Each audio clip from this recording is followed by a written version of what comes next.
Good morning.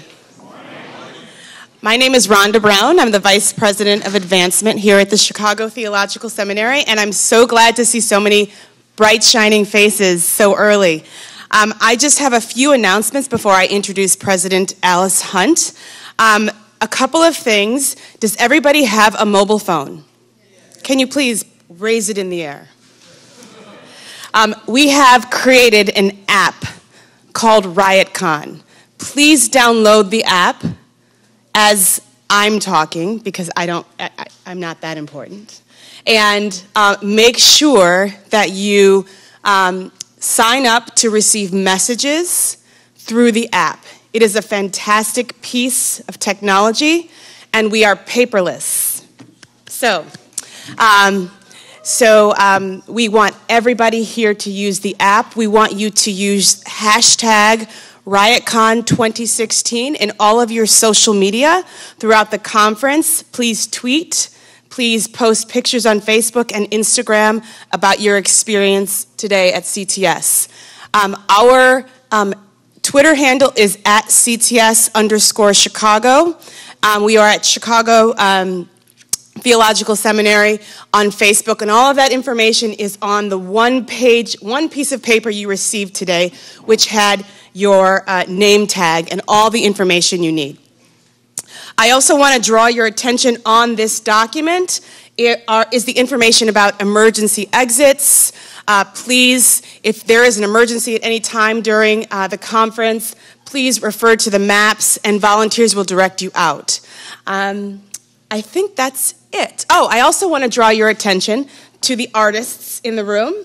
Right here to my right is the Ink Factory, and during the plenary discussion as well as the panel, they'll be illustrating, graphically illustrating parts of the conversation. Is there a way to support CTS on our mobile phone? There is. Thank you. Thank you. Thank you. On your mobile phone, there is an opportunity to make a contribution to CTS. If you text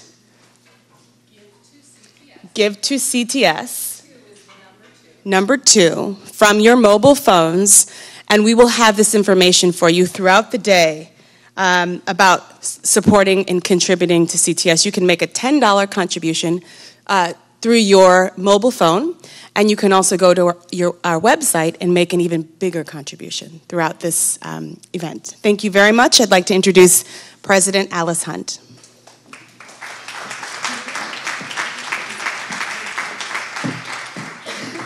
Good morning. I like the energy in the room.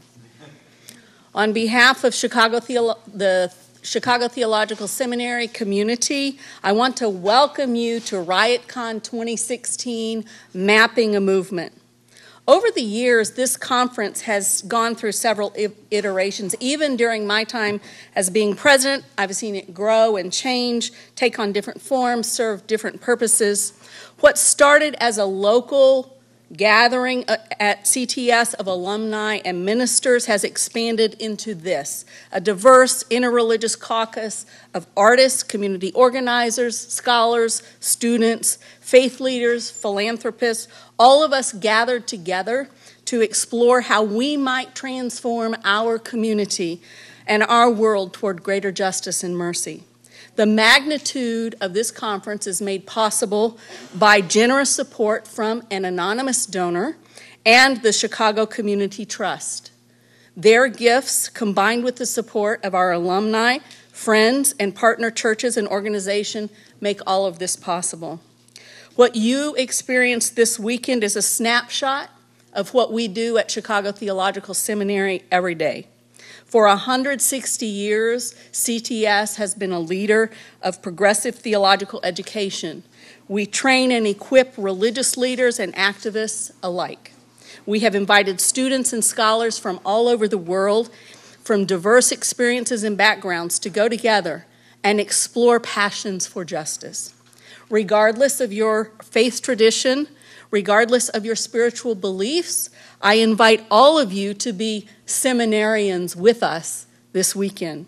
I invite you to be inspired by the speakers, workshops, and the people sitting next to you. May our collective passions motivate us, encourage us, and move us to informed action. Now, it is my privilege to introduce our first keynote speaker, a civil rights movement activist, minister, educator, and lecturer. Reverend Dr. Bernard Lafayette Jr. is an authority on strategies of nonviolent social change. He co-founded the Student Nonviolent Coordinating Committee in 1960, was a leader in the Nashville movement, the Freedom Rides, and the Selma movement. He directed the Alabama Voter Registration Project in 1962 and was appointed National Program Administrator for the Southern Christian Leadership Conference and National Coordinator of the 1968 Poor People's Campaign by Martin Luther King Jr. 50 years ago, he was an essential component of the Chicago Freedom Movement, working closely with Reverend Martin Luther King Jr. to bring greater justice and mercy to the people of Chicago. We are honored to have Reverend Dr. Bernard Lafayette Jr. at Chicago Theological Seminary today.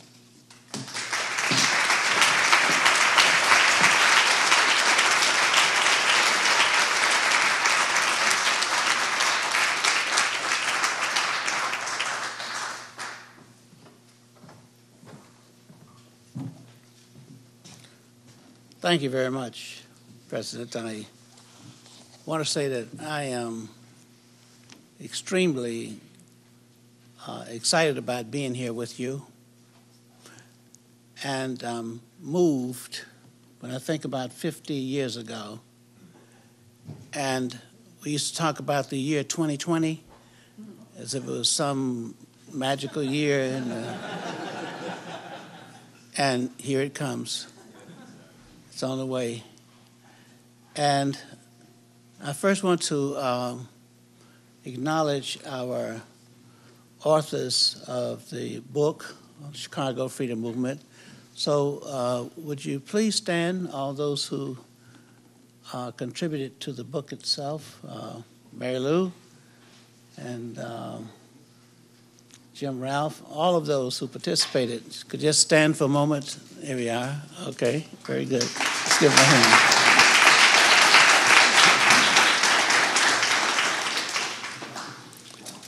And I want to also acknowledge that we're going to be paperless.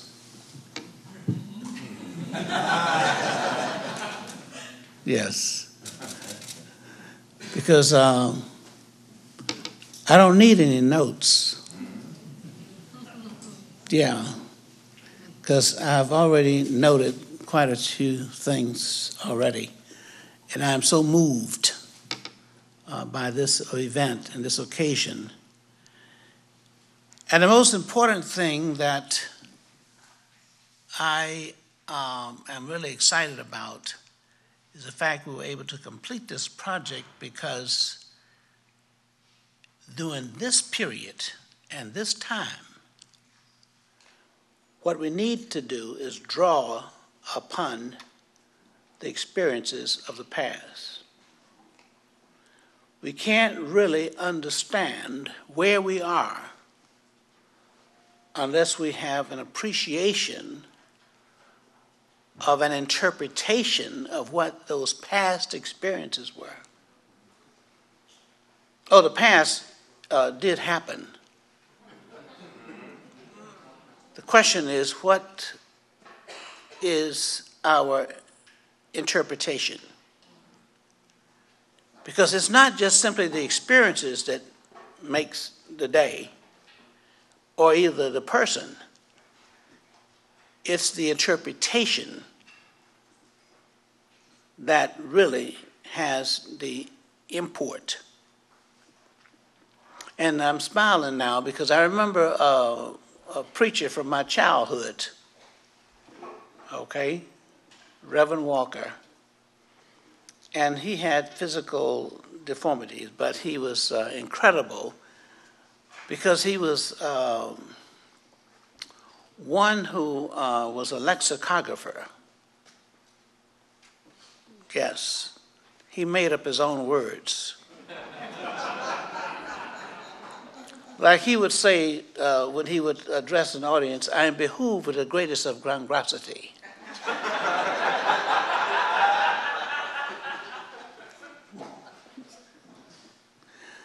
So these experiences help to not just simply interpret the experiences, okay, that we have, but it also helps to form our understanding of the future. Now, understanding is greater than wisdom. You can have all the knowledge and information, but if you don't have it, okay, an interpretation or understanding of it, then it doesn't make any difference. It's so important when we do our research that we also are not limited by the research. We must understand the research and interpret it. Now, when we focus on the Chicago movement, I just want to give you a few, okay, tidbits about how it started. First of all, you had organizations like TWO, which is in this area, okay? And those different organizations, Back of the Arts, they were community-based organizations. And they were organized in order to have a strength to preserve a culture. And that's what organizations do. They preserve culture, whether it's a community organization, a religious organization, or fraternities, sororities, okay? Go down the list, all right? Yeah, that's the purpose. So as we look at the history of the Chicago movement, the thing that made it a movement is the fact that it was in motion. And when you move, you change, okay, the environment. When you stand still, then you simply are caught into that environment. But when you move, you necessarily change. You can't move and stay the same. So there's a difference between even a campaign and a movement. Martin Luther King, for example, was oriented towards a movement. And he was thoroughly fascinated by Mahatma Gandhi. And Mahatma Gandhi was not in his faith as a religious orientation, but Mahatma Gandhi was in his face. When he saw Mahatma Gandhi and what he was doing through his readings, of course, Martin Luther King could never be the same.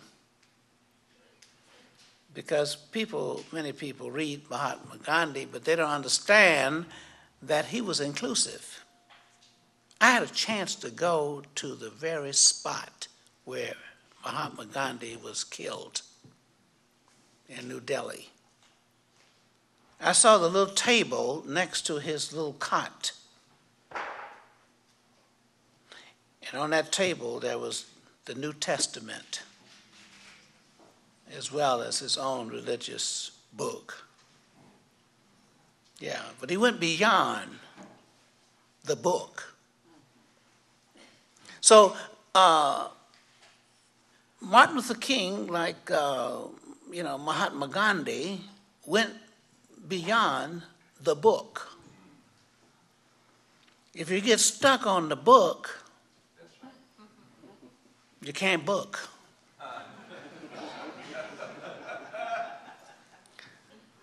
So you have to use the book as a springboard to get started in terms of movement. The unique thing about the Chicago movement compared to other movements is that the issues that were addressed in Chicago were multiple. It was a multiple movement. When you think about all these movements, they took place in specific cities, even though they were replicated in many other areas.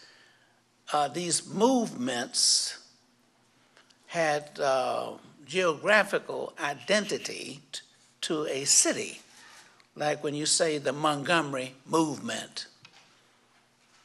You peg that to the bus boycott. When you say the Birmingham city, movement, the first picture you see is some firemen with water hose and some dogs. Oh, I need to tell you about this dog. Did you know there was a dog and his name was the N-word? Did you know that? In Birmingham, they had a dog, and that's what his name was. And guess what? You're talking about classism? That dog had a gold tooth. Yeah. And all you had to do is just use the N-word, and that dog would go wild and start attacking black folks. Sound familiar? Black on black. The dog even knew who to attack. Yeah. There's some mysteries involved. When you think about the water hose, this is a fact now, okay? So be clear. There was one day when they put the water hose out and they were planning to wash these children down. That's why they use water hose. Did you know that? They thought the children were dirty. Okay? But also they thought they were on fire, because that's what the fire trucks are for. Okay, to put out fires. That's why they brought them. And they turned the hose, with the wrench and that kind of thing from the hydrant, and no water would come out. They were on their knees. Yeah. Not only the protesters were on their knees, but the firemen were on their knees. No water would come out. I'll leave you with that to fathom, okay? I'm not going to try to make an interpretation. I'm just giving you facts now. All right? So when we think about these different cities, they are identified with specific issues that the campaign, and the movement there. See, it becomes a campaign when you are determined that nothing will stop you. Well, it's like the presidential campaign. They have some campaigns, and the campaign is over. In fact, it has a date on it. Movements, there's no timetable. No. The boycott, at first it was a one-day boycott in Montgomery. And then Joanne, Grant, who's a college professor, by the way, and she's the one that had her women's organization, and she's the one that came back and put out a flyer after the one-day boycott was successful, And the ministers were having a meeting trying to decide whether or not they should continue to boycott. This was December 5th. All right. Rosa Parks was arrested on the 1st, and the boycott was scheduled for the 5th. It was a trial. It was a one-day test to see if this thing would work. Joanne, all right, over at Alabama State, she started putting out flyers. And she put those flyers out, and they stayed up all night on the mimeograph machine. Some of you would know what that is. Okay, it was like a magical typewriter. It would duplicate things real fast, okay? Like the fax machine, whatever, okay? But guess what happened? The Montgomery Advertiser, which was a local newspaper there in Montgomery, was suspicious that these black folks were trying to start something to attack the buses. And you know what they did? They exposed them. They put the flyer on the front page.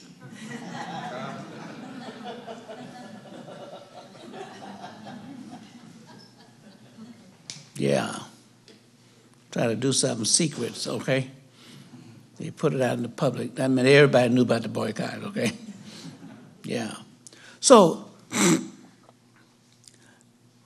when we think about Chicago in comparison to the other movements, as we began to, the authors, discover things and identify those organizations and that sort of thing and different movements, it turned out that the Chicago movement never stopped moving. That's the unique thing about it. It never stopped moving. So it was not just a campaign. There were multiple issues in a movement. Now, some people are not aware of the roots of certain things. I just want to share that with you.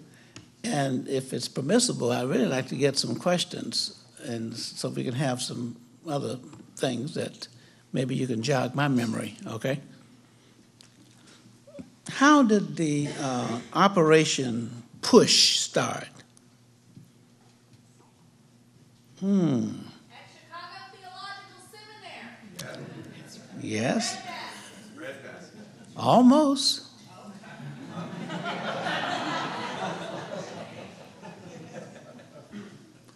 Jesse Jackson came to visit me when he found out I was in town. I was living over there on Woodlawn in 51st. And he knocked on my door. Al Raby used to live downstairs, and I had an apartment upstairs. That was before I, earlier lived with Bill Barry and his family.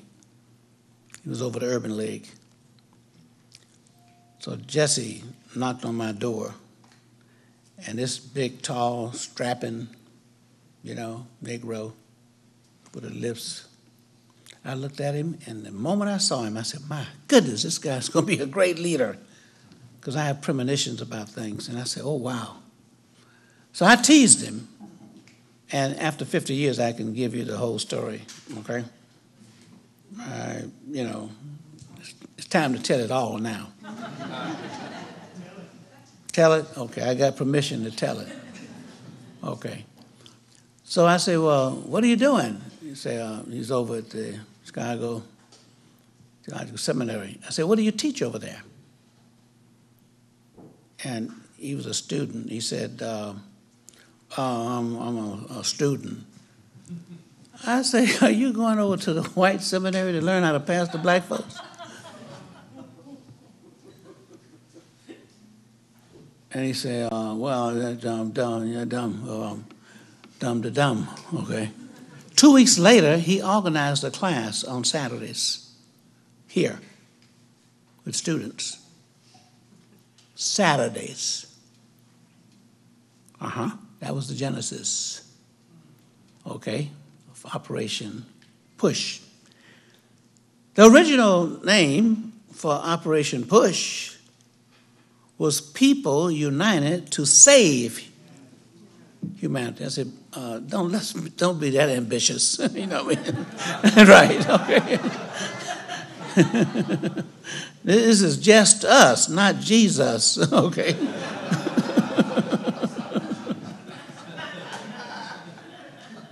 That's all original, so I hope y'all recording all this. Yeah, this is paperless, okay? So he agreed, so it's people, okay, to serve humanity, united to serve humanity. That would be a better thing to do, okay? So I was the first director of Push Excel. That's to work with the youth, the children, because that's key to what we have to do. If we are not working with young people, we're not working. That means we are retired already, even though you may be drawing a salary. If you're not working with young folk. That's our mission. That's our goal. We have to do that. So I just want to say that this institution, this seminary has made a tremendous contribution over the years. Yeah, and still making contributions. Yeah, when I was at Emory University, we were sending students here. How about that? Yeah, we got one now over there. Sitting now. Used to be my assistant, okay, Quincy, right here, okay? Yeah. So what I'm saying is that as we began to research in preparing for the book, we discovered that many important efforts came out of the organizations, although we were united as as Coordinating Council of Community Organizations, okay? We also had these different other entities involved that were helping to make a difference. Now, I was working for the American Friends Service Committee by this time because the concept of bringing the movement north, all right? Now, you know how Martin Luther King got to Chicago? In addition to the speech, he made speeches all over the country. And we had to march here, of course, etc. But Martin Luther King had marches other places. In his final hours, he had a march in Memphis, but he didn't plan to have a movement. Many times, Martin Luther King was what you would call cultivating. He was spreading seeds in different places to see which seeds would take, get some roots. But that had to be left up to the local people. All right? So what happened was actually Martin Luther King was not supposed to come to Chicago for the Northern movement. It was Rochester, New York. And there was a riot in Rochester, and I was in Chicago, and Martin Luther King sent for me to join his staff in Rochester because I had some experience with, nonviolence in the northern urban community. So I worked with AFSC, the Urban Affairs Program. I was director of that. And the whole idea was to see if nonviolence could work in the ghetto. That's what we used to call it. So I was up here experimenting, working with the gangs. Now this is going to surprise you, and those who are standing up, be sure you're holding on to something. The Vice Lords. And you know what the Vice Lords, that was a gang. And that was just not the name of the gang. That was the work of the gang. They called themselves Vice Lords, assistants to the Lord. Yeah, Vice Lords. Okay? Yeah, God's right-hand folk. That's what they call themselves. They didn't fool around. Now, guess what? We start training the gangs in nonviolence. Yeah, that's what we were doing on the West Side, training them. Now, here's the thing that you got to hold on to, even if you sit down. Did you know the vice lords were marshals on the Selma March? Yeah. If you look at some of the footage on the Selma March, there's a fellow carrying the American flag with a beret backwards on his head. That's Lamar McCoy, one of the heads of the, vice lords. That was boot camp. Selma was boot camp for the Marquette, march and demonstration. That's why they were so effective. And that's why we didn't have blacks breaking out in violence on the march in Marquette. There was violence, but it was from whites. You didn't have black folks fighting white folks over in Marquette Park, because the folks who would have been fighting the white folks were marshals for the nonviolent march. That's what we're talking about. Okay? Changing the roles. Those who would be involved in violence were involved, but not in violence. Yeah. And we used them because they had experience already. Some of them had their teeth knocked out, some of them had scars, and some had bullets, not just holes, but bullets. They were experienced people. So they were good marshals. They would have knocked down bottles and things and cherry bombs, all the things that were thrown at us. So therefore, we use the people with that kind of experience, people who had gone to jail. I remember an interesting thing when I was in Chicago. I went to jail. But that was not my plan. Now, I've been to jail 27 times, and been kidnapped twice, once in Latin America, down in Colombia, kidnapped by the FARC, all right. So going to jail or getting kidnapped, that wasn't a problem for me, all right. But I'm dressed up, and everything, and the gang members asked me to train them in nonviolence. So I said, okay, all right. They were going to go sit in, at the school board meeting here in Atlanta. That was their first nonviolent action. So they wanted to be trained. They didn't just want to go down there and, because the process was that you go to the school board meeting and you try to talk, and they won't let you talk because you're trying to express, your views as a citizen, that kind of thing. And they would shut you down, and sometimes they would pull you out of the meeting. So these gang members wanted to be trained. Jimmy Wilson was one of them. It was his idea. So I gave them training for about a week. And then we set a time, and they were going to go down and do that. And then they looked at me, and they said, aren't you going with us to be arrested? I said, I got my work to do. You got to work. So they said, no, we've never done this before, so we need you to, go with us. So in case if we run into something that we don't know how to handle. So I said, well, I hadn't planned, to go. So I said, well, how am I going to leave my job? So I went to Cale Williams and told him that I had to go to jail. And I didn't want his board to get upset and say, well, we're not, paying him to go to jail and all that business, So Cale Williams gave me a leave of absence with pay.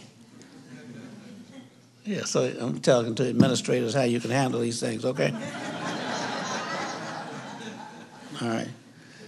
Yeah. So that's what I did. And you know what they did when we were in jail, in Cook County Jail? They separated us because they didn't want a hunger strike, so they separated the leaders, okay? And guess where they put us? Put Jimmy Wilson and I in the psychiatric ward. Yeah.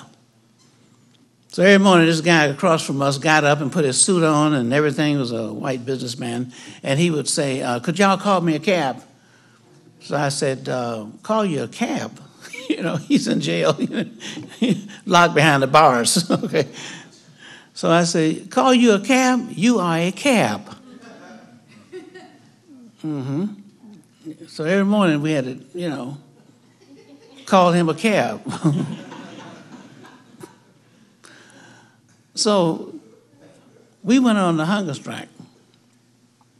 And we had, Jimmy wanted to throw the food in there because it was good food. I mean, they turned it on. And he wanted to, throw it in the thing. I said, no, because they'll think we ate it, Jimmy. So you got to leave the food there so people could see that you didn't eat it. I said, okay, all right. So we saw that food. So it's one thing to go on a hunger strike, it's another is your eyes distract the food every day. That's a more serious strike. Yeah. So we did it, and we finally got out of there. But what I wanted to say is the thing that made the difference in the Chicago movement was the fact that people from various organizations and various movements moved, okay? Why did Martin Luther King come to Chicago? He was going to announce Rochester, New York, because Andrew Young had convinced him that the, Congregational Church, okay, had raised the money in Rochester, New York to fund the movement, because that's always a problem, funds, okay? But when Martin Luther King called the press conference, okay, he had to announce where he was going to go, north. Bevel was already here. I was already here. So, okay. Because of the work that had already been done in Chicago, Martin Luther King made the decision that Chicago was the place. And who do you think went to Rochester, New York, and formed a group called Fight? Saul Alinsky. Saul Alinsky wanted to come to the West Side, but we'd already mobilized the West Side. Okay? Yeah. So I just want to give you that little tidbit in terms of history and the thing that made, okay, Chicago unique. And it was not working on one side of town. It was working on all levels. The South Side, the West Side, okay, the North Shore, and all of these places that made the difference. And it was working on multiple issues. So I wanted to come to some conclusion at this point so we can have some discussion back and forth. But the main thing I wanted to say before I conclude is that we need to understand why Martin Luther King was killed.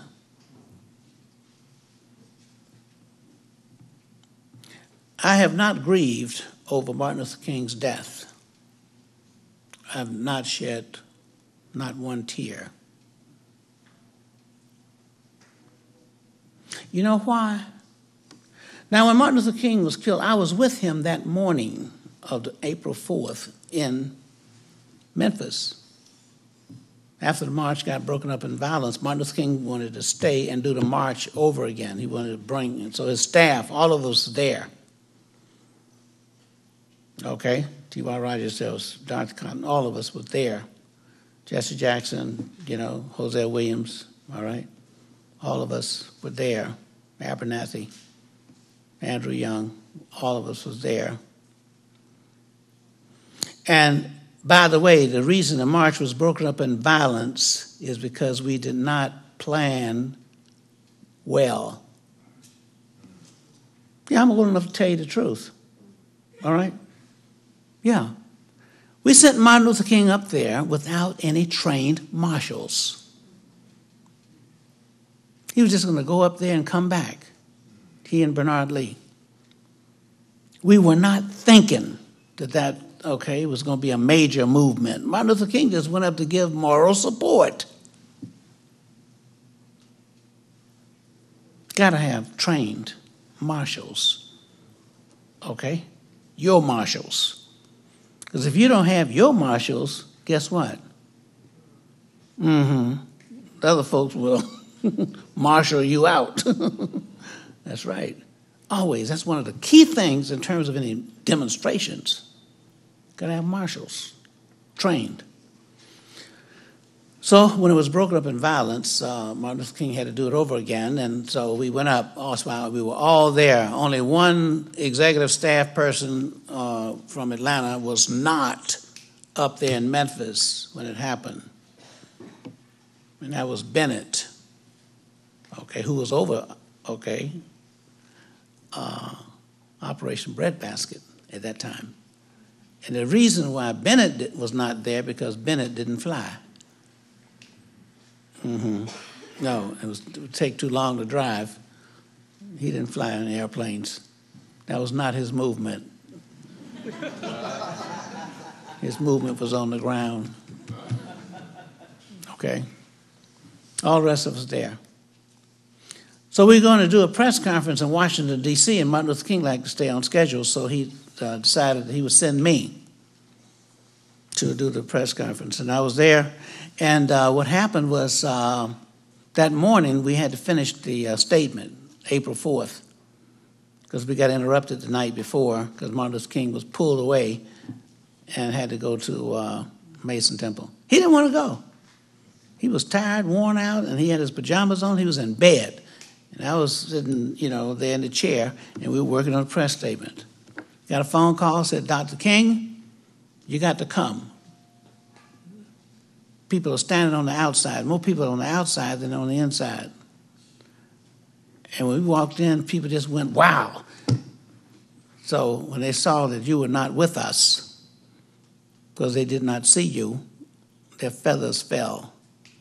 But in preacher language, Abernathy say, this is your crowd. You know what I mean by that. This is your crowd. So he got up. On the phone, he said, now, do you mean you want me to get up out of my bed, take off my pajamas, and put on my suit and tie, and come out in the pouring down raining, and it's raining cats and dogs? And Abernathy said, yeah. That's what your friends can do to you sometime, Yeah, you got to go when they call. So he went out, and he was so excited when he got back. His mountaintop speech. No preparation. He was paperless.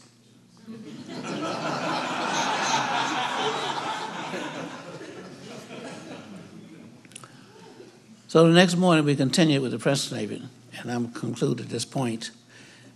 We finished the press statement, I had to go.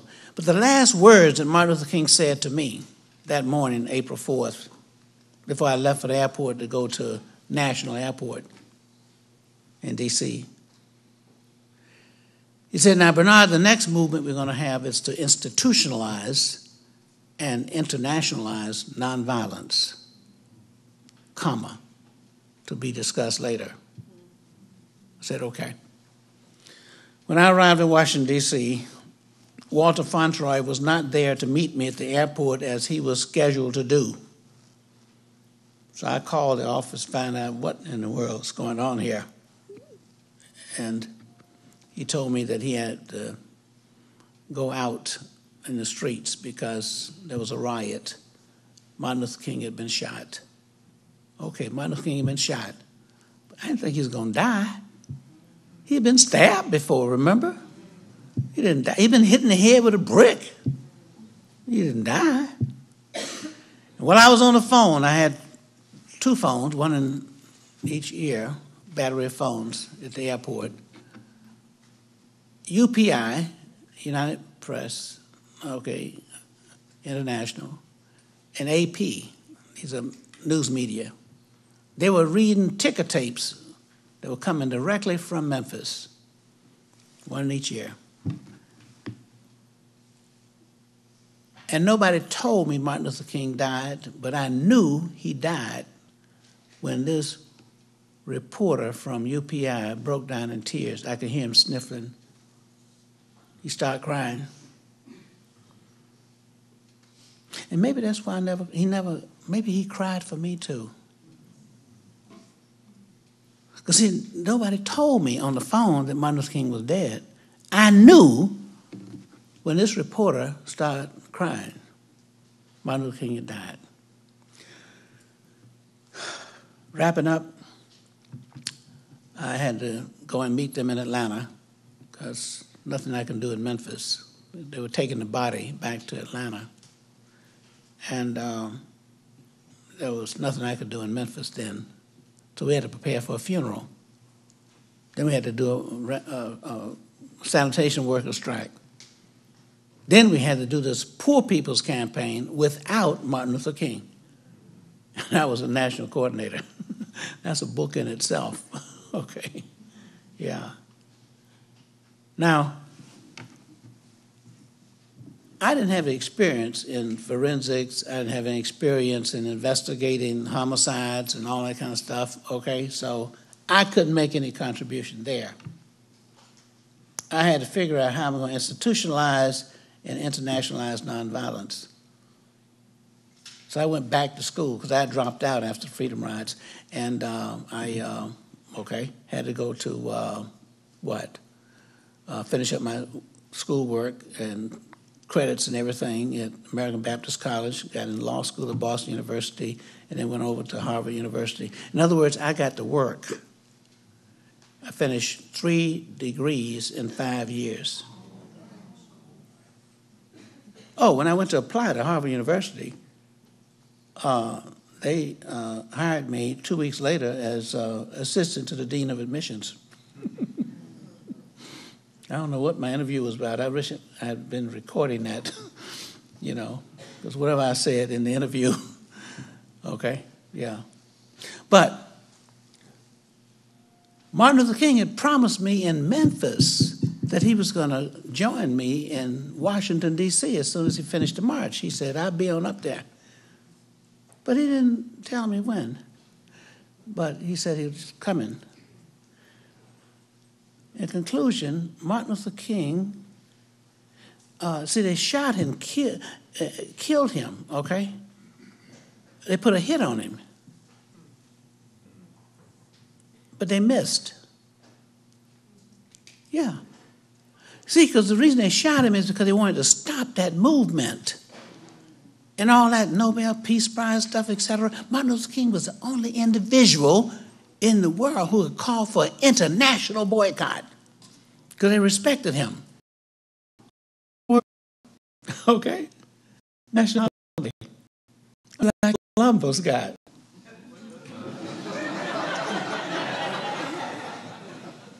Because Martin Luther King had discovered something. I don't know about Columbus, but I mean, and this is the only individual, and they celebrate his birthday all over 100 countries in the world. Isn't that something?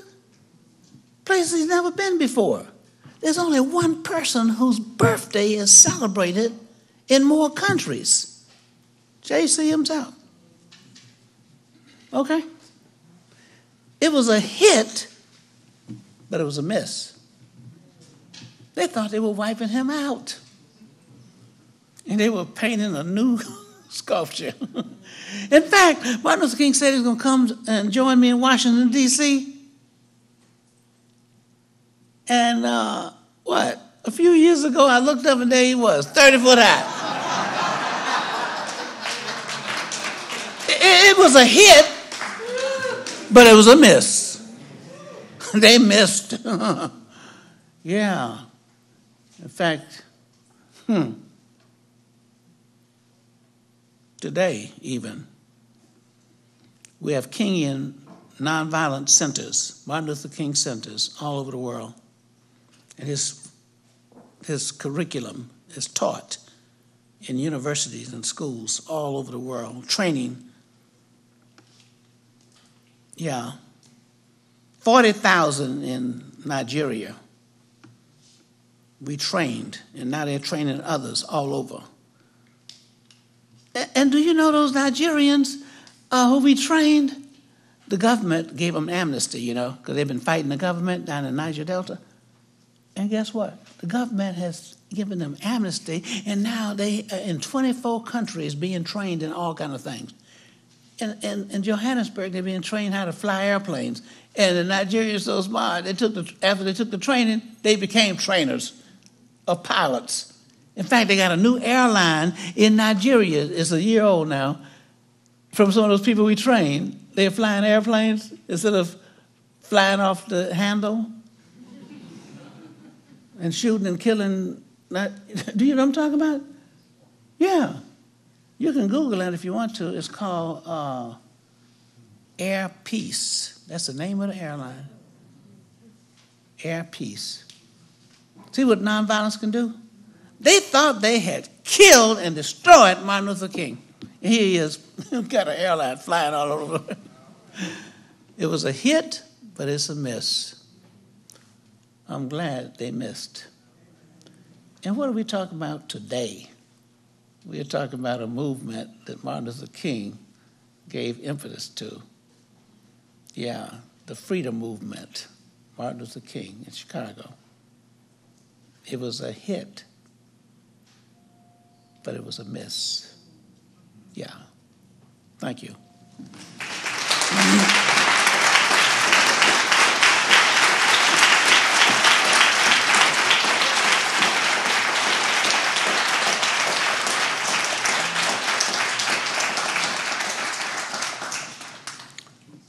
Questions?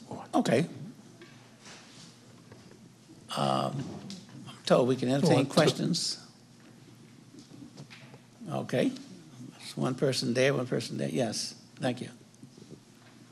Thank you very much, my brother. What's wrong? I'm just messing with you. I wanted to ask two questions.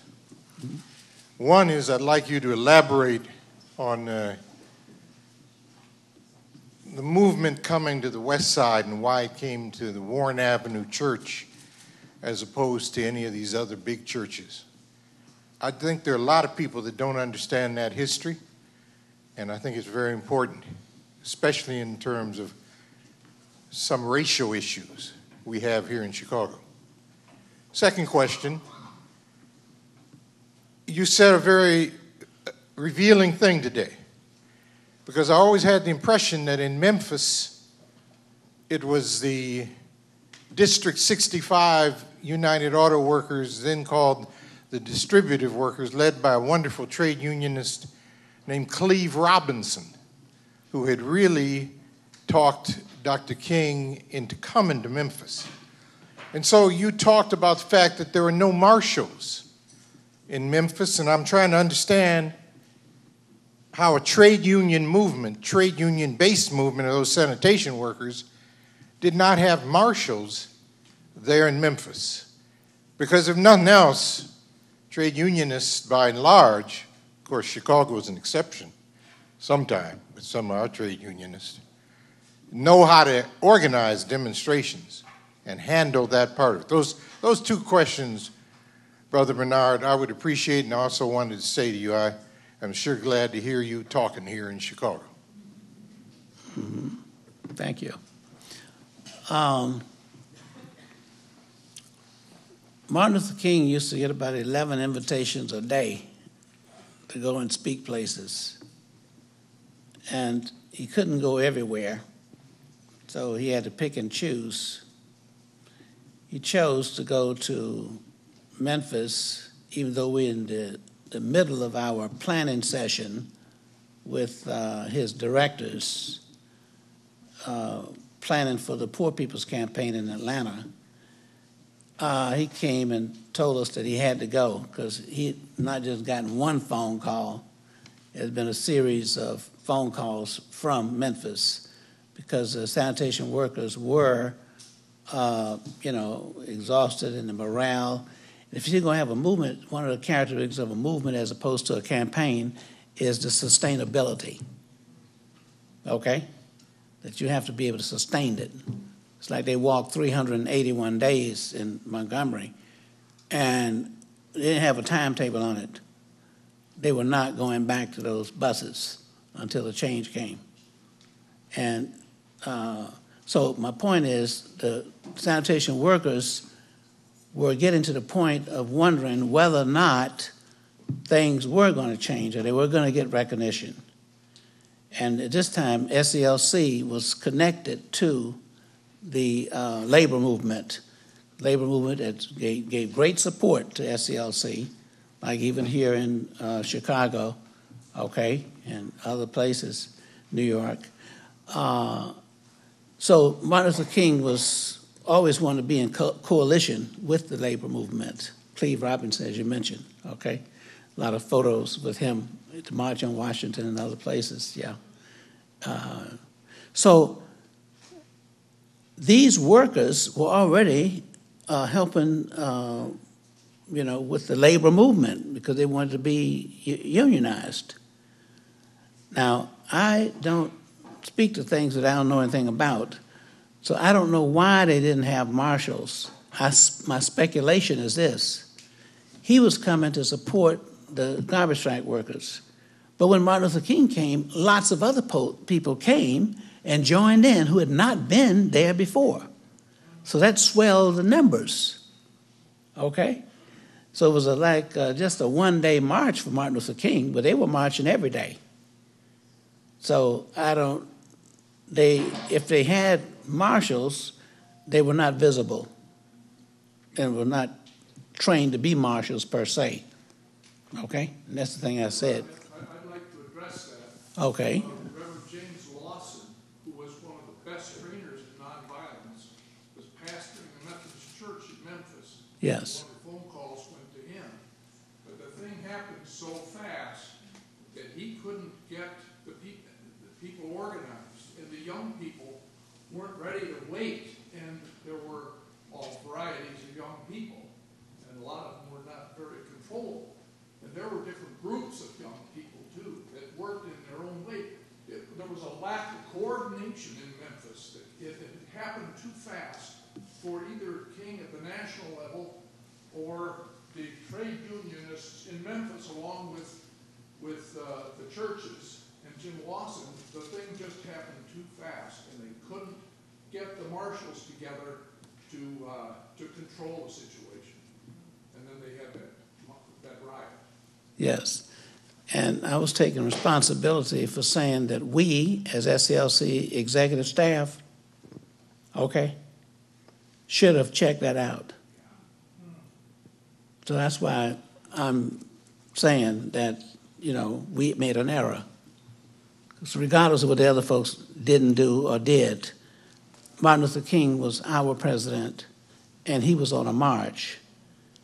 And we did not make sure he had trained marshals. We would have been there. That's the point. Okay, we would have been there, okay. But he went to Memphis as just, a quick stop. He hadn't planned on starting a campaign or a movement in Memphis. But these represented the working poor, these sanitation workers, okay? So it was not off the issue that he was working on. It was the timing, as he said, that ordinarily even union demonstrations and things, they have trained marshals, okay? But, so that's the explanation. It was too fast. And sometimes you have to go slow if you want to go fast. So that didn't go too well initially. So, but it was Billy Cowes, all right, and Jim Lawson who called. And that's why Martin Luther King had to respond. And because he okay? Had a relationship there. So the next question, I'm sorry. About Warren Avenue Congregational Church as opposed to the Baptist churches. Yes, okay. Now, some of you already know this, but it's in the book as well.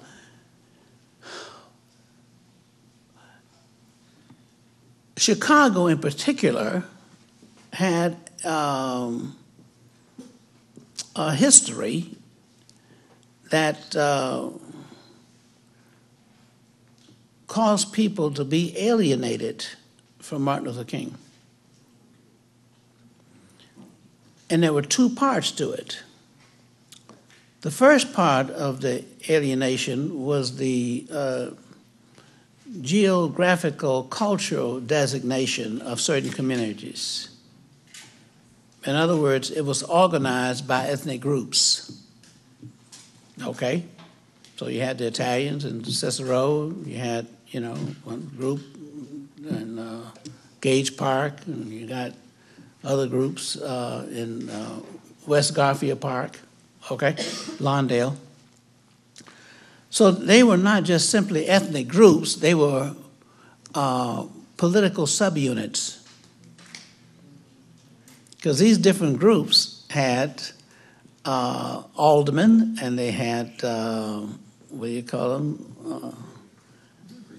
Precinct captains, ward committeemen, all right? In fact, Daley was the precinct captain of his area. He never stopped being the precinct captain. Yeah, it was clear structure, okay? Yeah. So the jobs, the city jobs, were allocated based on the number of votes that you could produce in your different communities. And some of the ministers, not all of them, but some of the ministers were being paid on a regular basis. Oh, really? Oh, yeah. My goodness. Yeah, $700. Yes, right. It was a business. They were involved in the business, all right? And there were certain religious groups in our day who said, we don't get involved with politics, okay? Because that's dirty politics, so we wash our hands of that.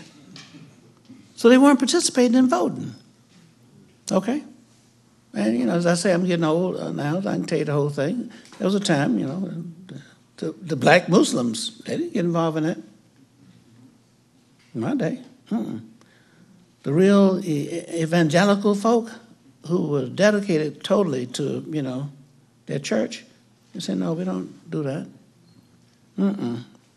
Because the politicians are dirty, and we don't want to get our hands dirty. So we don't do anything about handling those unsanitary votes, okay? So, well, that's one part of it. So they were saying that they didn't need any Martin Luther King because they already were in the North, okay? Yeah, in fact, you had congressmen who were black from Chicago. So we don't have any problems here.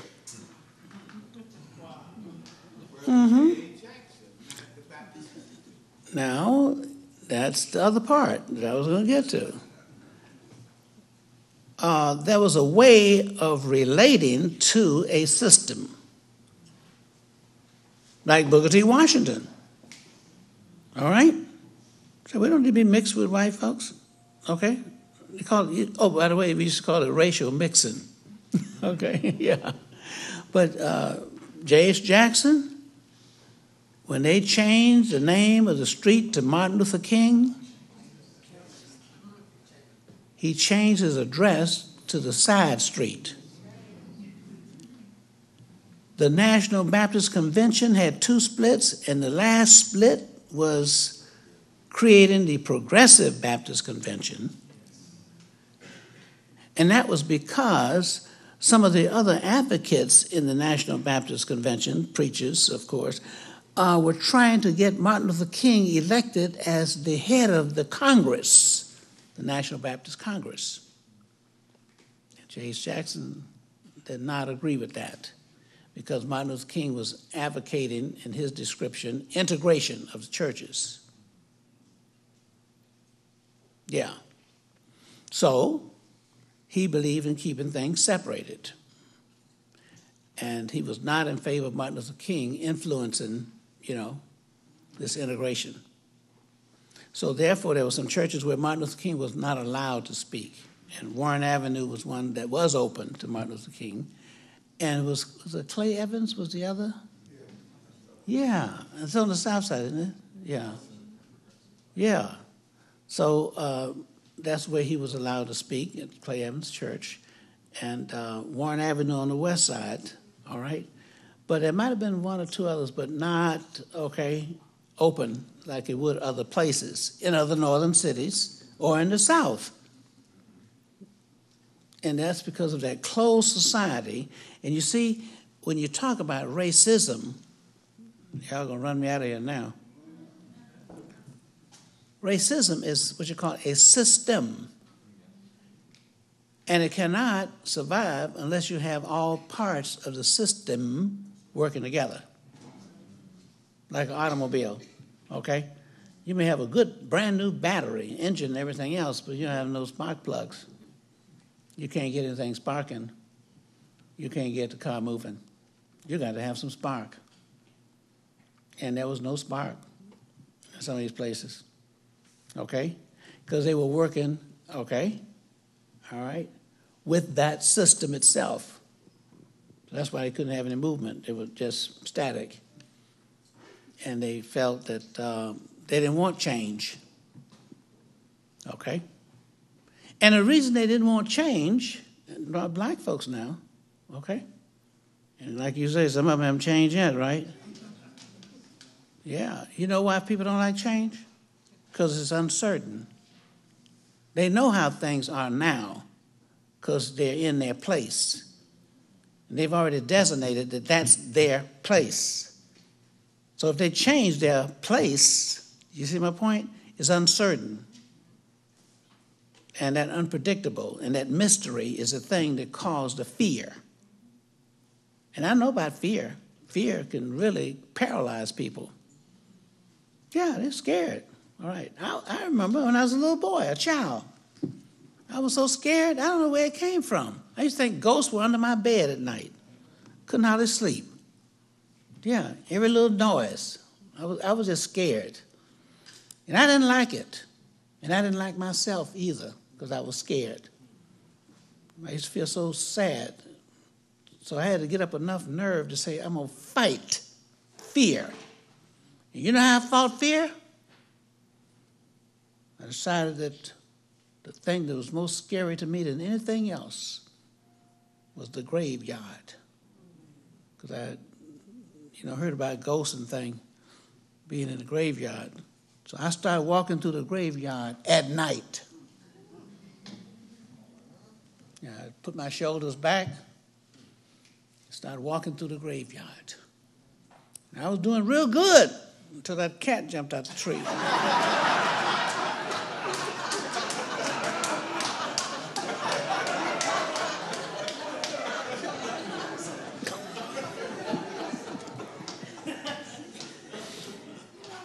So I had to go back again.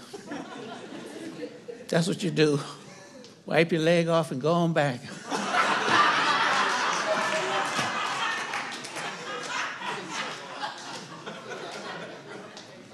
Yes, ma'am. Okay. When you talk about, in order for systems to exist, there are many different parts that have to participate in the system. And when you hear Bobby Rush coming out and apologizing for his vote regarding the Clinton era and incarceration, how do you understand the systems of today, specifically around incarceration and the school-to-prison pipeline, for example? Well, unfortunately, apologies don't mean a thing unless there's change. Wallace apologized. But Alabama has not changed. Do you know what happened last year? Just like they did in Montgomery when they put out the flyers about the boycott. It was on the front page of the Montgomery Advertiser, a flyer recruiting for the Ku Klux Klan last year. And they would distribute them at where? Churches and high schools. Okay? Nobody likes change except a wet baby.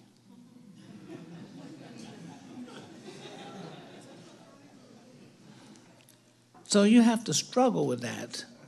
So like you talk about things today in Chicago, all right?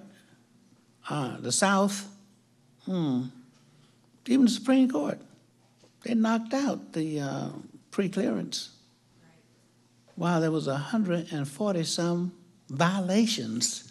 So how are you going to say something is corrected when you still got 40-some violations? Yeah.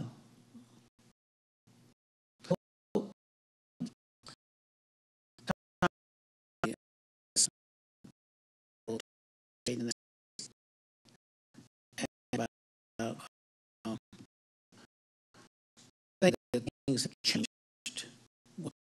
It's illusion. It is fear, and this is one of the reasons I'm here, is that young people, we're going to leave them here, by the way. Us older folk, we're going to leave the young folk, all right? We're not going to stay here forever. I don't know how long we're going to stay, but we're going to be gone at some point. And if we don't help them understand, okay, what's going on through these systems, okay, it's going to be our fault, our grandchildren. So you live in a 200-year presence.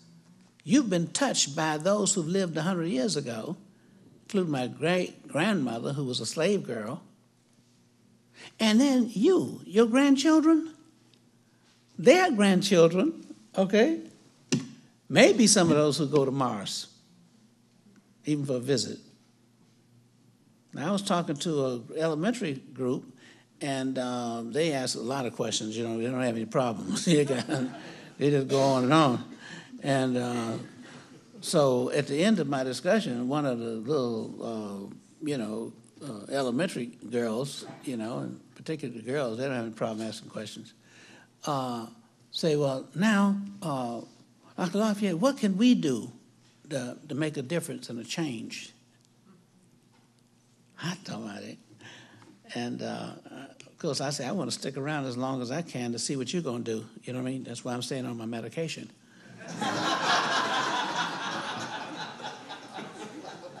So is there something we can do? You know, I told this girl, the class, I said, now, since we have this ability to figure out all kind of technology and we can tell what's going on in another country, and with these cell phones we can do this and look at the weather in another place and all that kind of business, et cetera. And, what they can do now, we used to have Dick Tracy, Dick Tracy's watch.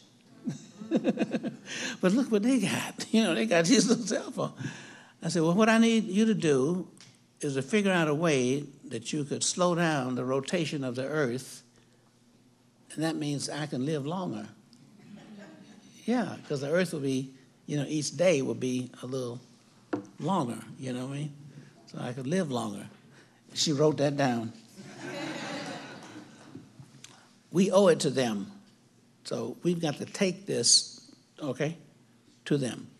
In fact, Mary Lou, the next book we got to write is a children's book on Chicago. I just thought of that because I just talked about it, and so now we got to do it. Okay? Yeah, that's right. That'll be paperless.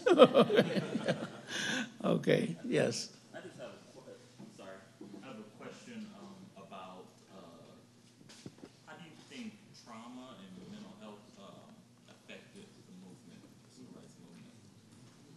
Oh, that's a good question. Yeah. People had to be crazy to do what we did. Mm-hmm. Yeah. Crazy in the positive sense of why is it that we are looking at the kind of conditions that exist and that sort of thing. Basically, the mental health, okay, is a very important issue. And there's a lot of research being done on that, just like in, research in cancer and AIDS and other kind of things, okay? In fact, the fellow who developed the cure for polio is from Chicago. Did you know that? Yeah, what's his name? Jonas Salk, yeah. He had a brother whose name was Bud Salk. Did you know that? Bud Salk was involved in the movement. Yeah, Bud Salk. We used his car and vehicles to take people down to Mississippi on the Meredith March and all that kind of thing. Mental health and the trauma and that sort of thing that people experience. So you mean the people who are involved in the change or the people who are just simply victims? Well, both. But speaking from your point of view, I guess, or from being a person, a part of that change. Part of that change, yeah. Nonviolence is very important because it helps people to make the adjustment. Like, for example, when we were involved in the sit-in movement in other places, we had what we call role play, social drama. So we would act out what we were going to experience. Like when I was training the folk on gang members on the west side to go sit in, we thought about every aspect of what would happen so they would not have any surprises. Because that creates trauma and that creates, kind of negative stress, okay? But if you're prepared for it, that's what boot camp is all about. If you're prepared for it, you already have what I call emotional education. Now, you may be clear about your goals and what you're trying to accomplish and what you're going to do, etc. But what about your emotions? So emotional education is just as important as intellectual, education. So that's why we're prepared, and that's why the training is so important. Because now I have to admit something, okay? Again, I don't mind admitting it. The thing that caused me to have most stress is when I see what's happening to women and children. Okay? Now that's something I just have to continue to work on. I haven't gotten there yet. Here I am sitting on a stool in Nashville, okay, at the lunch counter, and this joker, and you can tell by my language now that I'm still working on it, right? This joker comes up with a match, strikes the match, and put it to the girl's hair. And you could hear the hair frying. You understand what I mean? This is not a photo or a picture. And this is me sitting right here next to this girl. And she's sitting there just as stoic. And what you gonna do? All right? And I started trying to put the fire out. You know what I'm talking about? Back of her head. And you know what she did? She turned to me and looked at me and said, "Don't interfere with my suffering." So I said to myself, what about my suffering?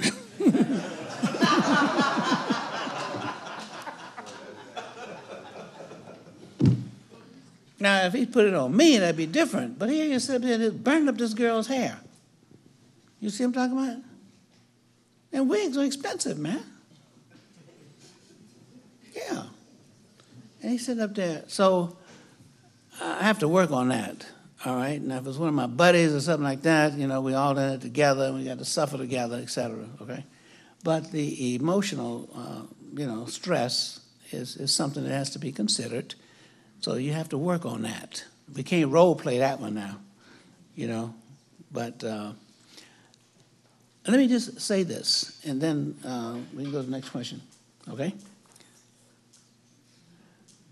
When I was kidnapped in Colombia, all right, and when I say Colombia, I mean C-O-L-O, all right, Colombia, Latin America. Well, it was a march that we were having because the people in Caicedo had been surrounded by the FARC every time they come out with their coffee beans, and they would take some of the trucks away. They have 12 trucks. The FARC would take about 4. We trained them in nonviolence in terms of how to respond to people in Caicedo. It was a village up in the Andes Mountains, but it was in Antioquia, which is the state, you know, they call them departments. And when we trained them, and they surrounded the trucks. When the people from the village, about 2,000, surrounded the trucks, and the FARC backed off. But when they had their bumper crop, they went in there, and most of Catholics, and the priest had his rosary, and the FARC came in with a, gun, butt of a gun, and hit the priest in the head, knocked him down, and then snatched the rosary and threw the rosary in the river. They just, So the governor, Gavilia, at that time, of Antioquia, decided to have a march to Caicedo, a nonviolent march. He didn't even carry his army. Okay? And we got halfway up there, and the FARC sent word that if we go in that village, they were going to attack the village when we left. So we would jeopardize the people if we had gone into the village. So we negotiated and told the FARC we want to meet them at the city limits, the limits of the village. Okay, we won't go in, but we'll meet them and talk. So they agreed. So we got up there, and they made like they were going to negotiate with us, right? And we went in there, and they put guns on us, those of us who were going to be the negotiators. There were about 4 of us. And they finally, they had some others, but about 12, but they kept peeling them off, okay? And they were mainly bishops, okay? Catholic bishops. So they got us in there, and we knew we were kidnapped. So it was about 2:30, and I said, it's time for me to eat. This is past my lunch hour. Now I knew, because that if someone gets kidnapped, if your kidnappers don't kill you within 2 hours, there's a strong likelihood that they didn't kidnap you to kill you, but maybe to exchange you or get some ransom or something, okay? So you have to understand this research, because, see, I train a lot of policemen. I've trained folks from the FBI to whatever other I, okay? So I then had to take some action. So what I did was I said, it's past my lunch hour, I have to eat. So the guards didn't speak English. So I said, yo quiero comer. Pronto. Aquí. That means I want to eat right here, right now. And they started talking. I said, listo. That means the conversation is over. I was really doing some serious role play, you know what I mean? So there was a rock over there, so I went and sat on that rock. I was used to that at lunch counters, you know what I mean? Sitting down waiting to eat, that kind of thing. So they looked at me, and they say, gringo is mucho loco. They say, he must be crazy, think he's gonna. Well, the short of the story is that they evicted me from the kidnap situation because I demanded to eat, okay, and the head of it, El Paiso, was not in the area, but he sent word, go ahead and feed him, okay? And so they fed all of us. So he was beginning to lose power. You see my point? Now, I could have been killed, yes, you know what I mean? See, the thing about nonviolence, we got to go, is this, like Martin Luther King, my final word. Once you give your life to something that's important to you, nobody can take your life. It's too late when they come after you. I'm sorry, I already gave my life. So the important thing in your life is you got to find something that you're willing to die for, otherwise you have yet to live.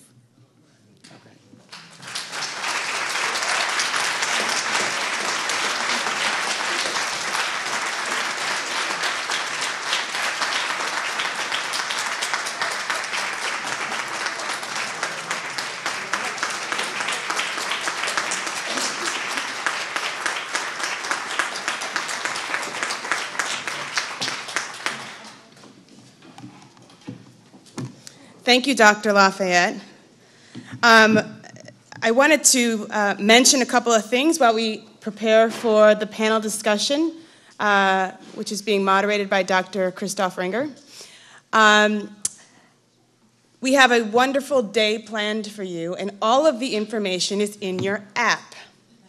So I just want to make sure that you are aware that lunch today is very interesting because you grab your lunch and you go to a lunch chat.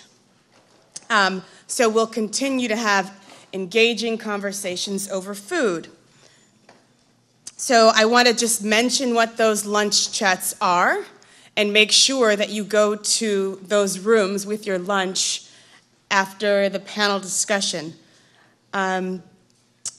We have the Klonsky brothers in room 219, Jamie Calvin in room 118, Q&A with Dr. Mary Lou Finney in room 214, and there is an exciting admissions chat with our Director of Admissions, Lisa Seiwert, for anybody who's interested in learning about CTS and perhaps enrolling in seminary here. The other thing I wanted to mention is about an important partner with RiotCon. That is the MLK Memorial. We are celebrating today the kickoff, so to speak, of a number of events and programs in Chicago that will commemorate the Chicago Freedom Movement. That will culminate in August with an installation of a wonderful piece of art in Marquette Park, as well as the 1,000-mile Journey March. So on your app, you can sign up for that march and to participate in those activities. It's under the partner section in the app. After lunch, there is, our Muslim brothers and sisters invite you to participate or attend the Jummah prayer with Imam Tahir Abdullah. That will be on the 3rd floor in the Learning Commons at 12:45 to 1:15. We're encouraging all of our conference participants to join us for all of our interfaith activities tomorrow morning at 7:30 a.m. We'll have a Shabbat service, and we had this morning an ecumenical service in the Clark Chapel with Dr. Terrell. So thank you. So we'll get ready shortly for our panel. So all of our panel speakers, if you just join us over here.